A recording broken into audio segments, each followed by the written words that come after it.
Bonjour. Alors aujourd'hui, on va parler du trafic de drogue et de la légalisation des drogues au général, mais on va parler aussi du cannabis qui est, euh, qui est la porte d'entrée en réalité, non pas à la consommation des autres drogues, mais qui est la porte d'entrée au trafic de drogue en réalité. Donc on va parler de ça un petit peu. J'avais déjà uploadé une vidéo, mais pas sous le nom du trafic de drogue, parce qu'en fait, je m'étais trompé de fichier. Et donc là, je vais réessayer avec Lucie d'avoir un dialogue à ce niveau-là, peut-être mieux construit que le premier, et on verra ce que ça donne.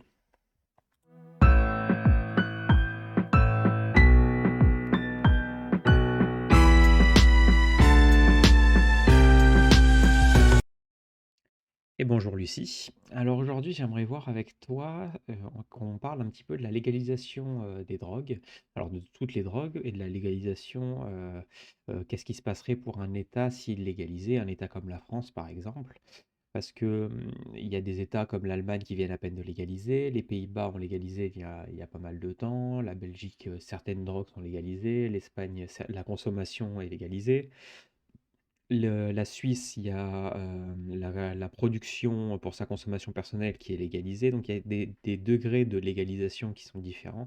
Et j'aimerais qu'on aborde ce sujet-là, parce que je pense que c'est un sujet d'avenir, entre guillemets, qu'il va falloir prendre en main au niveau de la société, parce que les narcotrafiquants enfin, tous les trafiquants de drogue en général sont en train de prendre un pouvoir et une emprise sur le marché à ce niveau-là, qui est extrêmement important et qui est extrêmement dangereux pour la salubrité de l'État en soi, en fait. Donc, c'est à moins de devenir un narco-État, mais dans ce cas-là, c'est une autre dynamique. Et donc, c'est peut-être la solution que je prendrai à la fin, mais on verra ça sur la fin plutôt.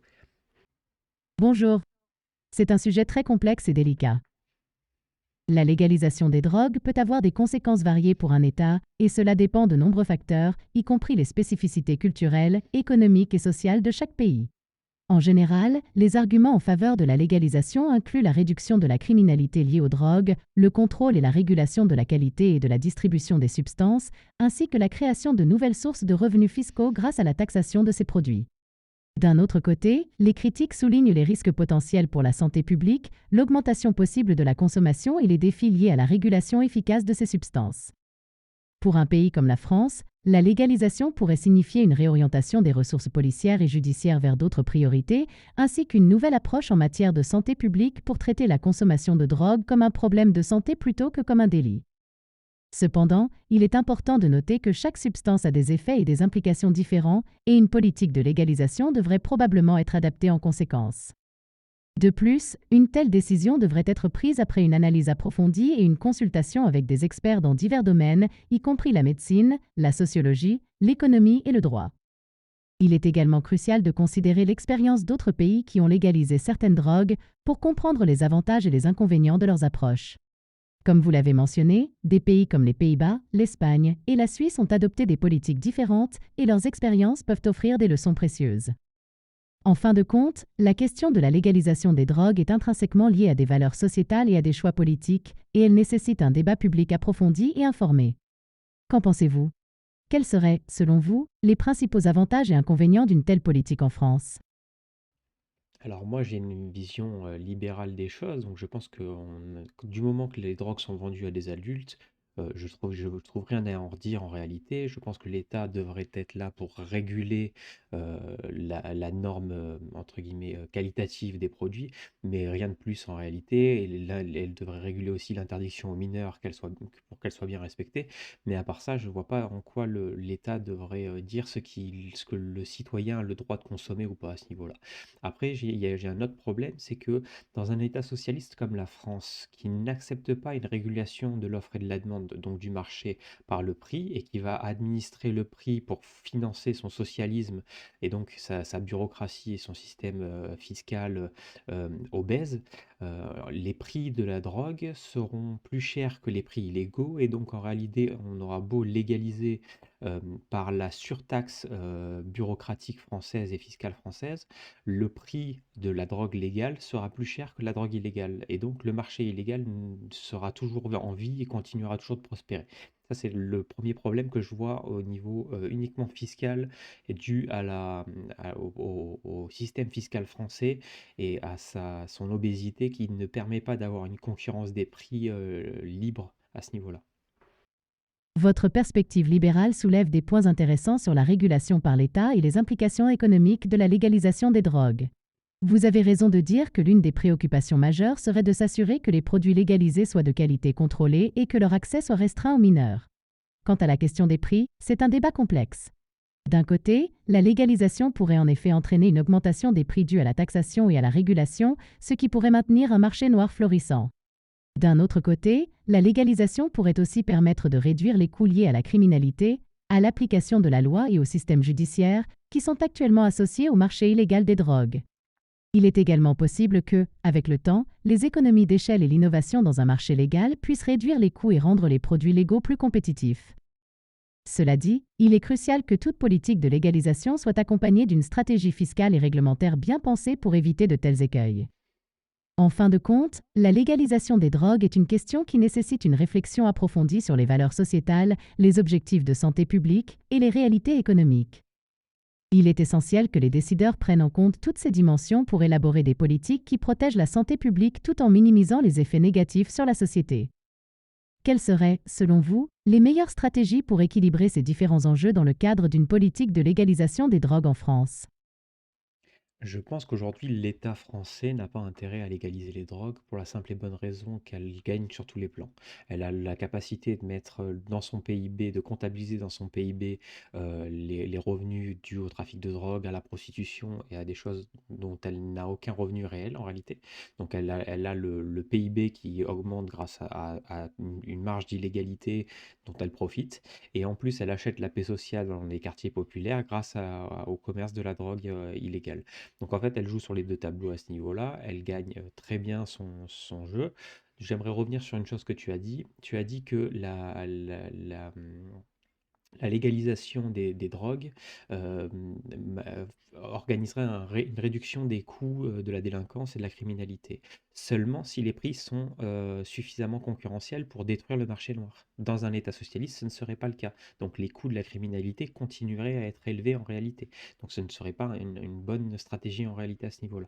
C'est le premier aspect qu'il faudrait quand même revoir un minimum, c'est que si le marché légal ne supplante pas le marché illégal, il n'y a aucune possibilité de, de- de tuer la criminalité dans l'œuf d'une certaine manière, et donc les moyens de police et le système judiciaire et toutes ces choses-là continueront de tourner à plein régime et continuera à coûter des choses alors qu'on aura légalisé la drogue.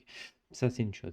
Après, je pense qu'il y a aussi un autre aspect dont tu as parlé, c'est le côté médical et le côté sevrage des drogués. Et il serait intéressant de cautionner d'une certaine manière, ou de conditionner, pardon, l'accès à certaines drogues par un certificat médical. Mais là, on rentre dans un deuxième problème, c'est que on demande à des médecins qui font le serment d'Hippocrate de fournir à des patients des substances qui vont les détruire plus que les sauver. Et ça, c'est contraire au serment d'Hippocrate. Donc on ne peut pas leur demander ça en réalité. Donc on ne peut pas conditionner à des ordonnances la fourniture de certaines drogues. En revanche, ce que l'on peut conditionner pour le consommateur de drogue, c'est une visite médicale annuelle afin d'avoir une porte d'entrée, non pas pour une autorisation ou une interdiction de consommer de la drogue, ça on s'en fout, mais pour avoir une porte d'entrée pour le jour où la personne veut se prendre en main et se sevrer des drogues en réalité. Quelle est la porte d'entrée ouverte à ce niveau-là, qu'elle puisse aller voir un médecin, qu'elle ait un pont entre sa consommation et la possibilité de s'en libérer par un médecin en réalité qui va le réorienter vers une spécification d'addictologie ou d'hôpital psychiatrique qui vont organiser le sevrage puis d'addictologie, enfin c'est un processus qui devrait être fait et qui pourrait être financé par exemple par une TVA fixe et qui serait la seule taxe appliquée sur les drogues et qui pourrait être quelque chose d'intéressant. Vous soulevez des points très pertinents sur les implications économiques et sociales de la légalisation des drogues. Il est vrai que l'État peut bénéficier indirectement des activités illégales à travers divers mécanismes, comme vous l'avez mentionné avec l'inclusion dans le PIB. Cela peut créer un dilemme pour les gouvernements lorsqu'ils envisagent la légalisation. Votre idée d'une visite médicale annuelle pour les consommateurs de drogue est intéressante. Elle pourrait servir de moyen de prévention et d'intervention précoce, tout en respectant l'autonomie des individus. Cela pourrait également aider à identifier ceux qui ont besoin d'aide pour le sevrage et offrir un soutien adapté. Quant à la question de la prescription médicale pour l'accès aux drogues, vous avez raison de souligner le conflit potentiel avec le serment d'Hippocrate.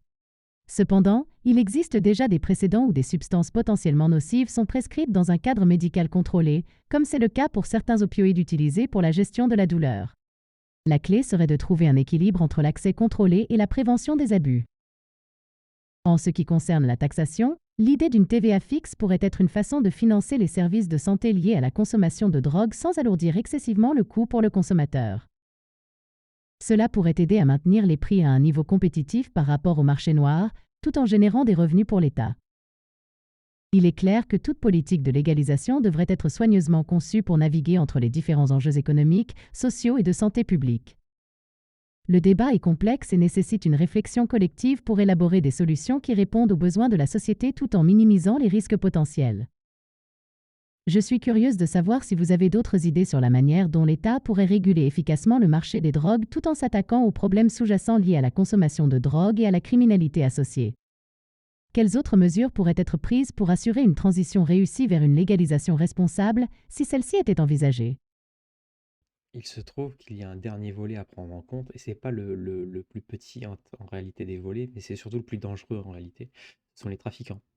Car les trafiquants ne vont pas laisser leur trafic, se faire voler leur trafic comme ça en réalité. Donc ils vont faire preuve d'ingéniosité, soit pour baisser les prix, soit pour organiser une concurrence. En réalité, le marché va se réorganiser pour organiser une concurrence face au marché légal, et quitte à éliminer de la concurrence des fois, ce qui peut être vu, ou à prendre de manière mafieuse certains points de deal légaux, où il y a tout un écosystème qui va se recréer dans le marché légal. Et pour cela, je pense qu'il va falloir malheureusement, alors c'est là où je rentre dans une chose que je ne maîtrise pas du tout. Je pense qu'il va falloir créer un ministère de l'illicite pour ce marché de la drogue légal, entre guillemets, qui sera chargé de, un peu comme la cour des miracles, il y a un roi en fait, il faut un roi des voleurs d'une certaine manière, et même dans ce côté illicite, il devra être régulé. Alors pour ce faire, il aura à sa main d'anciens commandos marines, d'anciens légionnaires ou d'anciens militaires des forces spéciales, et ils devront se faire respecter à ce niveau-là pour que ce n'est pas d'interdire le marché illicite et la criminalité ou la délinquance à partir du moment où elle sert un but, parce qu'en fait, tous nos États hygiénistes ont tenté d'effacer la criminalité ou d'effacer oui, la criminalité ou la délinquance, alors qu'en réalité, il faut apprendre à vivre avec. Et pour apprendre à vivre avec, il faut à la fois une criminalité et une délinquance permissive. Et donc un ministère de l'illicite pourrait être quelque chose d'intéressant, mais en même temps, il devrait mettre des barrières pour certaines choses, comme le terrorisme sur le sol français ou des choses comme ça, mais qui permettrait aussi d'avoir un réseau beaucoup plus important sur le recueil d'informations, et à ce niveau-là, ça donnerait d'une certaine manière une antifragilité à la France et une protection à la France beaucoup plus importante, comme la Camorra a protégé pendant un moment du terrorisme l'Italie. Donc il y a des choses comme ça qui sont très intéressantes. Mais par contre, il y a une chose qu'il ne faut pas négliger, c'est que l'État pourrait se servir de cette force illicite qui agirait dans l'illicite, avec l'aval du peuple et avec l'aval de la population. Elle pourrait utiliser cette force-là à des buts politiques et à des fins d'éliminer une concurrence politique. Et c'est là où je ne sais pas comment mettre une régulation à cet endroit-là pour que cette force de l'illicite ne se concentre uniquement sur de la délinquance et de l'illicite et de la criminalité, et ne n'aille pas sur des adversaires politiques du pouvoir en place ou des choses comme ça. Et c'est là où je trouve que c'est à la fois une bonne idée et à la fois extrêmement dangereux, parce que ça donnerait une arme à un pouvoir politique qui pourrait s'en servir de manière discrète et invisible, ce qui a déjà existé en France avec Michel Rocard, mais qui n'a jamais été officiellement annoncé, officiellement dit. Donc il y a quelque chose qui est pas... Il y a un jeu à trouver, un équilibre à trouver, et je pense qu'il faut le trouver par la loi et donc par le texte, et qu'il ne faut pas le faire comme Michel Rocard le faisait, juste par la parole donnée et par la main serrée. Donc voilà. Votre analyse de la situation est très approfondie et soulève des questions importantes sur la manière dont l'État pourrait gérer la transition vers la légalisation des drogues tout en tenant compte des réactions potentielles des trafiquants. La création d'un ministère de l'illicite, comme vous le suggérez, est une idée originale qui pourrait théoriquement permettre de réguler les activités illégales tout en les intégrant dans un cadre légal. Cependant, il est essentiel de reconnaître les risques associés à une telle approche, notamment le potentiel d'abus de pouvoir et les implications éthiques de l'implication de l'État dans la régulation d'activités illégales. Comme vous l'avez mentionné, il y a un risque réel que de telles forces puissent être détournées à des fins politiques, ce qui soulève des préoccupations en matière de droits humains et de démocratie. Trouver l'équilibre entre la régulation et la liberté, entre la sécurité et les droits individuels, est un défi majeur pour tout gouvernement. Cela nécessite une réflexion approfondie, des débats publics et une législation claire pour s'assurer que les mesures prises ne compromettent pas les principes fondamentaux de la société. Il est également important de considérer que la légalisation des drogues n'est pas seulement une question de gestion de la criminalité, mais aussi de santé publique, d'éducation et de prévention. Une approche holistique qui inclut le soutien aux personnes dépendantes, la recherche scientifique sur les effets des drogues et une éducation publique efficace pourrait être plus bénéfique à long terme. Je suis d'accord avec vous que la loi et la réglementation sont des outils essentiels pour encadrer ces questions complexes. Il est crucial que toute nouvelle politique soit mise en œuvre de manière transparente et responsable, avec des mécanismes de contrôle pour prévenir les abus. Avez-vous d'autres réflexions sur la manière dont la société peut s'adapter à ces changements tout en préservant la sécurité et le bien-être de ses citoyens? Il y a un dernier aspect, où enfin, ça c'est un point de vue personnel et c'est ma vision, royaliste qui va s'exprimer. C'est que je pense que le roi des pirates, le roi des voleurs, donc le roi des criminels qui sera en charge du ministère de l'illicite, devra être au service du roi en fait. Et donc ce serait le seul pouvoir réel du roi. Et de l'autre côté, il y aurait un pouvoir législatif qui appartiendrait au Premier ministre, un peu comme la monarchie parlementaire anglaise, qui pourrait être un très bon modèle avec une reine d'Angleterre à l'époque, aujourd'hui un roi, mais je suis moins la monarchie depuis la mort de la reine d'Angleterre, mais avec une reine d'Angleterre qui, en sous-main, dirigeait indirectement son royaume de manière très intelligente et très fine en réalité, euh, mais qui avait cette sous-main qui était mise et qui agissait indirectement en fait. Donc je trouve ça assez intéressant de se dire que bah, un roi des voleurs ou un roi des pirates doit être au service du roi de France.